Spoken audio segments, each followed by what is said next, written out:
इतना भी करम उनका कोई कम तो नहीं है, इतना भी करम उनका कोई कम तो नहीं है। गम दे के वो पूछे हैं, कोई गम तो नहीं है।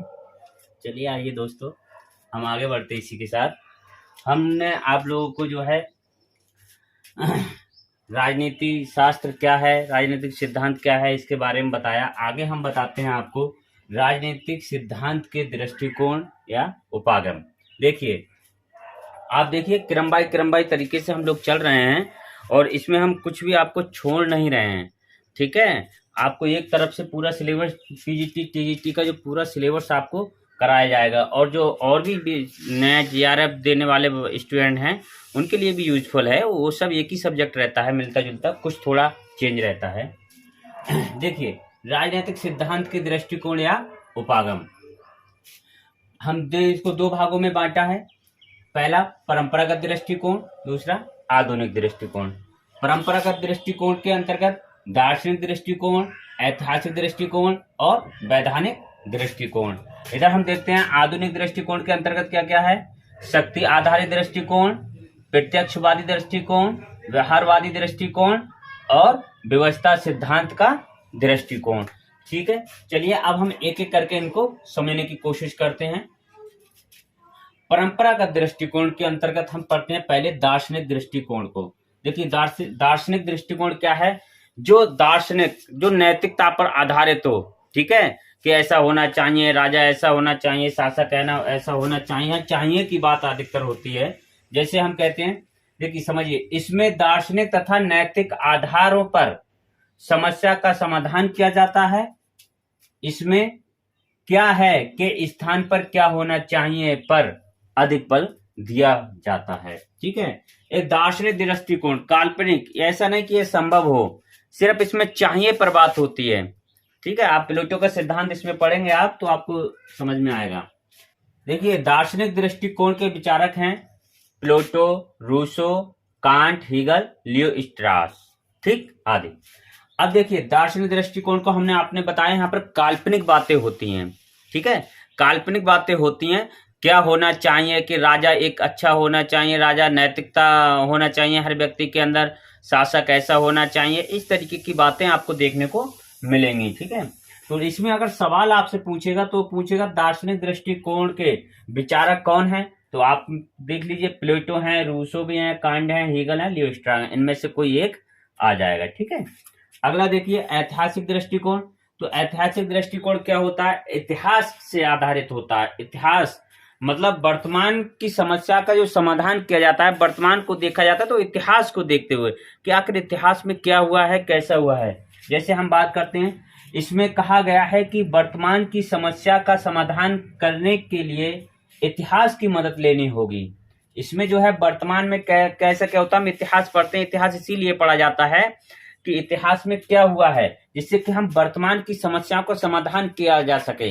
कि इतिहास में अगर ऐसा हुआ है तो किसका शासक अच्छा है, किसका बुरा रहा है शासक, इस तरीके के इतिहास में जब हम पढ़ते हैं मुझको ये मालूम होता है इतिहास से कि आखिर जो है अभी वर्तमान में जो शासन है या वर्तमान की समस्या है, तो इतिहास में उसका समाधान कैसे किया गया, तो अभी हम वर्तमान में उसका समाधान कैसे कर सकते हैं, ये हम इतिहास से जानते हैं। ठीक है, इस दृष्टिकोण के विचारक हैं G.H.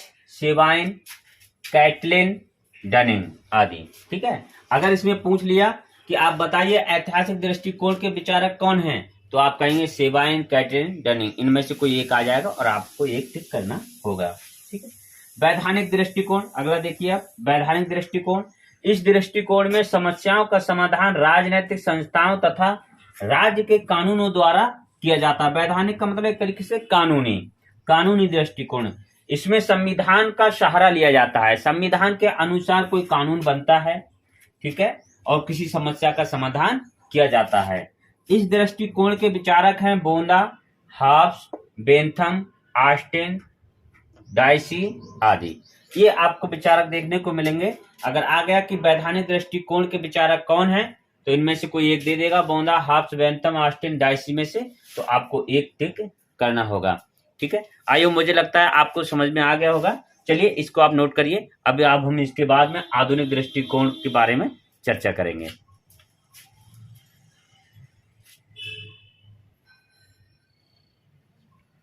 देखिए, अब हम बात करते हैं आधुनिक दृष्टिकोण की।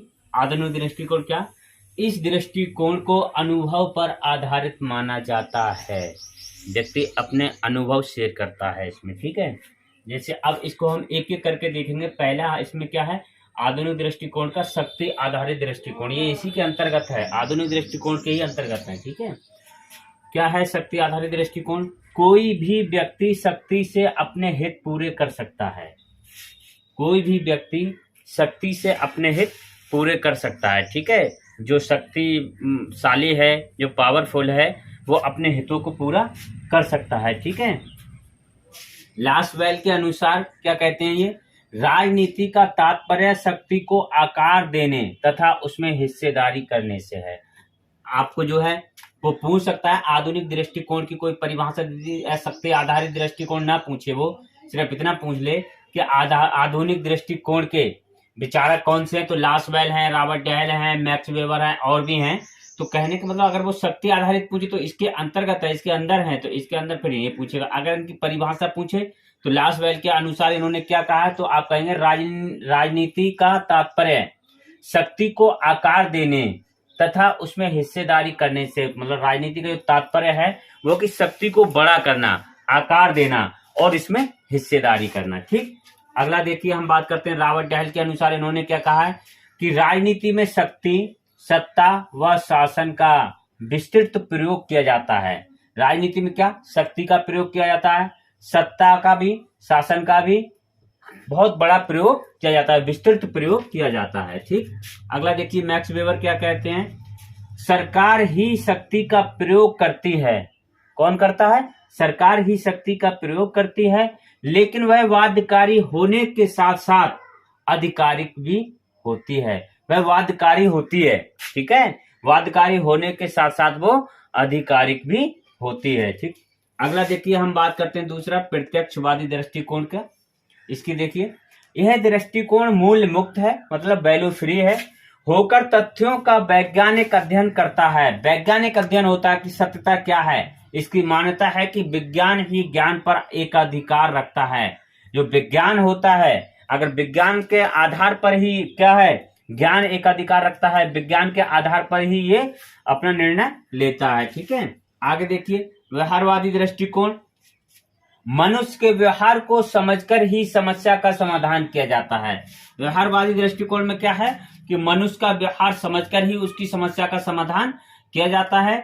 मनुष्य का व्यवहार परिस्थितियों के अनुसार बदलता रहता है। परिस्थितियों के अनुसार क्या होता है?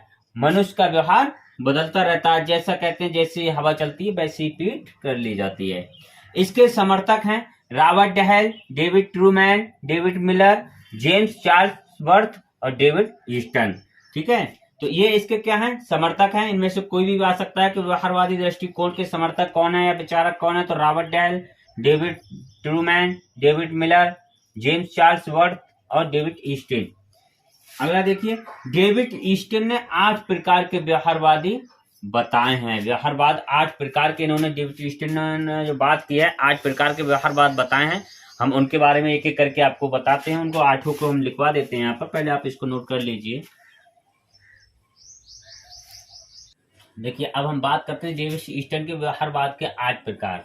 आपसे वो पूछ सकता है कि डेविड ईस्टन ने कितने प्रकार के व्यवहारवाद बताए हैं, तो आप आंसर देंगे 8 प्रकार। ठीक है, 8 प्रकार के कौन कौन से हम उनको भी बता देते हैं। पहला है नियमितताएं। नियमितताएं, ठीक है, मनुष्य के राजनीतिक व्यवहार में ऐसी नियमितताएं पाई जाती हैं जिनका पता लगाया जा सकता है और उन्हें व्यक्त किया जा सकता है, उन्हें ही नियमितताएं कहते हैं। ठीक है, अगला देखिए, दूसरा क्या है इसमें? सत्यापन, इसको लिख लीजिए क्रमवाई से। तीसरा है तकनीक, ठीक। चौथा है परिमापन।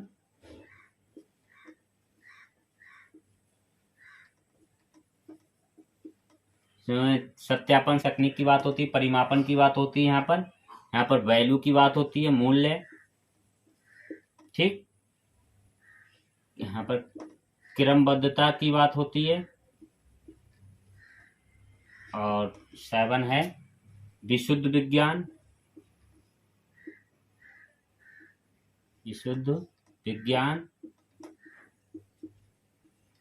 और 8 में बात होती है एकीकरण,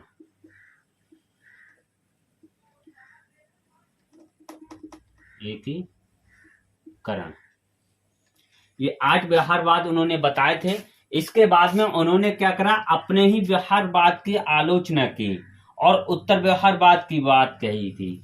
हम यहाँ पर लिख सकते हैं इस तरीके से कि डेविड ईस्टन ने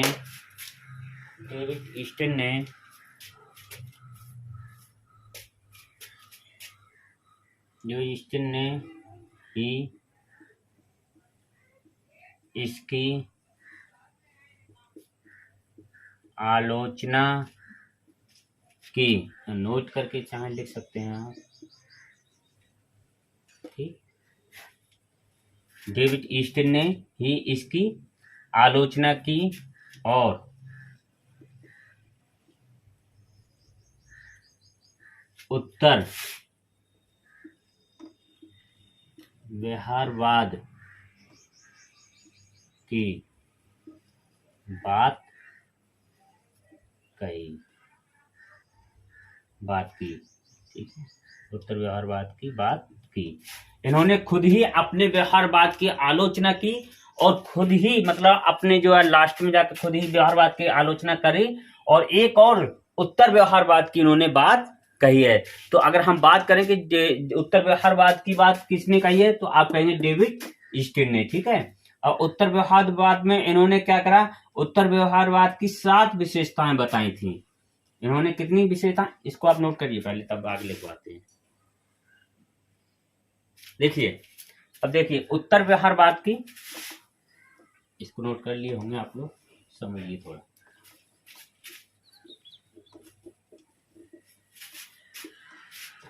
ऐसे लिख लीजिए हेडिंग डाल के, डेविड ईस्टन ने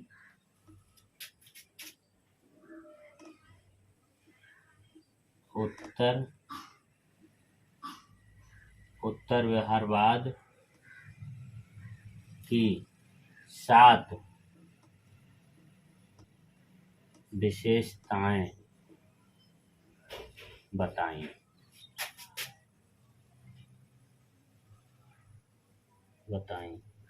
ठीक है। कौन कौन सी 7 बताएं। अगर वो कहें कि उत्तर व्यवहारवाद की किसने बात की, उत्तर व्यवहारवाद का जो है कौन बात करता है, उत्तर व्यवहारवाद की विशेषताएं कितनी बताई डेविड ईस्टन ने, तो 7। अगर उत्तर व्यवहारवाद किसने ये सिद्धांत दिया, तो आप कहेंगे डेविड ईस्टन ने, ठीक है। और 7 विशेषताएं कौन कौन है, हम उसको भी एक एक करके लिख देते हैं। पहला नंबर देखिए, तकनीक की अपेक्षा सार वस्तु का महत्व, तकनीक की अपेक्षा सार वस्तु का महत्व, ठीक। ये पहला है। दूसरा देख लीजिए,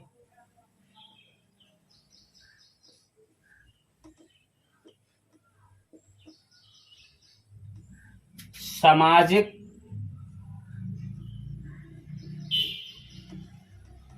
परिरक्षण, सामाजिक परिरक्षण की अपेक्षा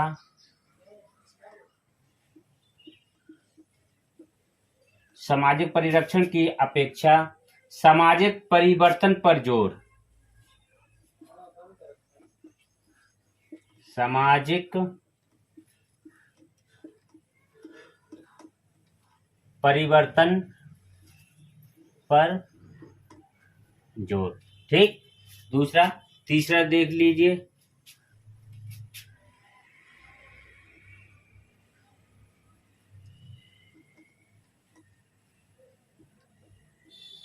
क्रूर, क्या है, क्रूर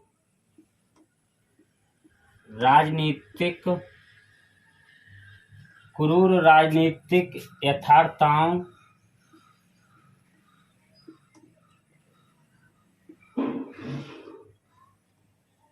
क्रूर राजनीतिक यथार्थताओं को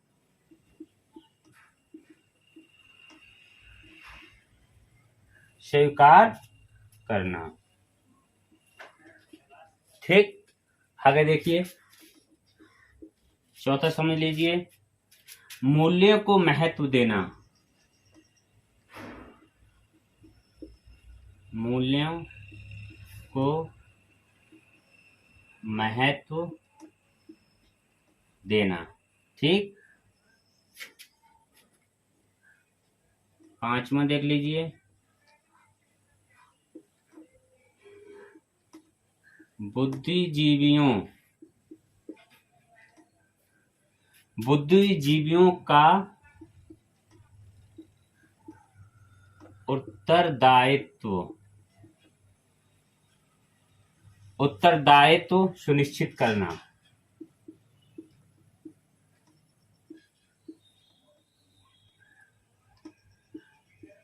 उत्तरदायित्व सुनिश्चित करना। अगला देख लीजिए 6 नंबर,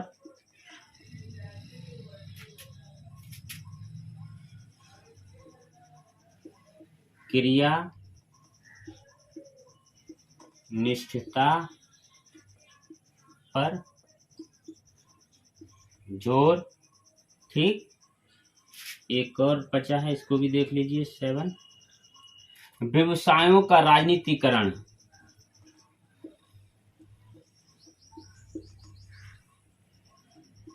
का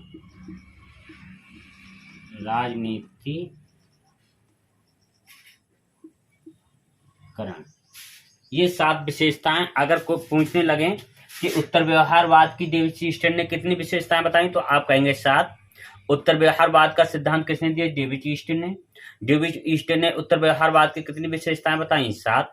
ठीक, और कौन कौन सी विशेषताएं बताई हैं डेविड ईस्टन ने, 7, तो 7 के मैंने नाम लिख दिए हैं। ठीक है, चलिए इसको आप नोट कर लीजिए। उसके बाद में हमारा अगला जो बचा है व्यवस्था सिद्धांत का दृष्टिकोण, उसको हम देखते हैं। चलिए इसको नोट करिए पहले। देखिए, अब हम बात करते हैं व्यवस्था सिद्धांत का दृष्टिकोण।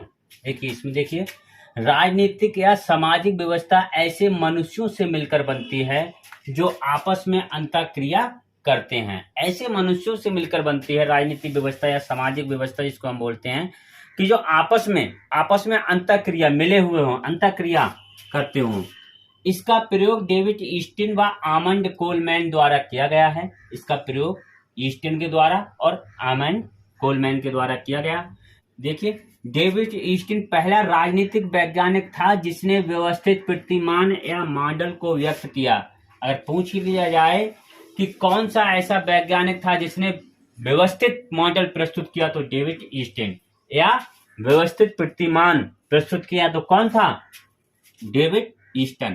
ठीक है, ईस्टन, अब सुनिए आगे देखिए इसने क्या कहा। ईस्टन के अनुसार राजनीतिक व्यवस्था किसी भी समाज में अंतःक्रियाओं की ऐसी व्यवस्था है जिसके माध्यम से बाध्यकारी व आधिकारिक निर्णय लिए जाते हैं। कि राजनीतिक व्यवस्था किसी भी समाज में अंतःक्रियाओं के अंदर, मतलब ऐसी व्यवस्था है जिसके माध्यम से बाध्यकारी हो और आधिकारिक निर्णय लिए जाते हों। ठीक है, दूसरे शब्दों में ईस्टन ने क्या कहा है, ईस्टन के अनुसार देखिए, राजनीतिक व्यवस्था ऐसी व्यवस्था है जिसमें मूल्यों का आधिकारिक आवंटन होता है। देखिए यहाँ पर इन्वर्टेड कॉमा मैंने बंद किया है, इसको ध्यान रखिए।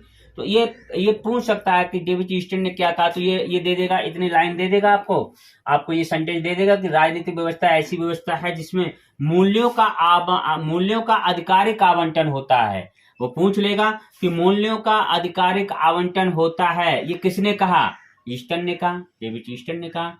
ये पूछ सकता है राजनीतिक व्यवस्था किसी भी समाज में अंतःक्रियाओं की ऐसी व्यवस्था है जिसके माध्यम से बाध्यकारी व आधिकारिक निर्णय लिए जाते हैं, ये किसने कहा, तो डेविड ईस्टन ने कहा। आइए, मुझे लगता है अब आप लोग समझ गए होंगे, इसको नोट कर लीजिए। और आगे इसके आगे हम जो है आगे जो है उसके सिलेबस के हिसाब से हम देखेंगे। तो आगे जो है नागरिक शास्त्र की आपको कुछ परिभाषाएं बताई जाएंगी। देखिए हम क्रम बाय तरीके से इसको चल रहे हैं और क्रम से ही आपको बता रहे हैं, ठीक है।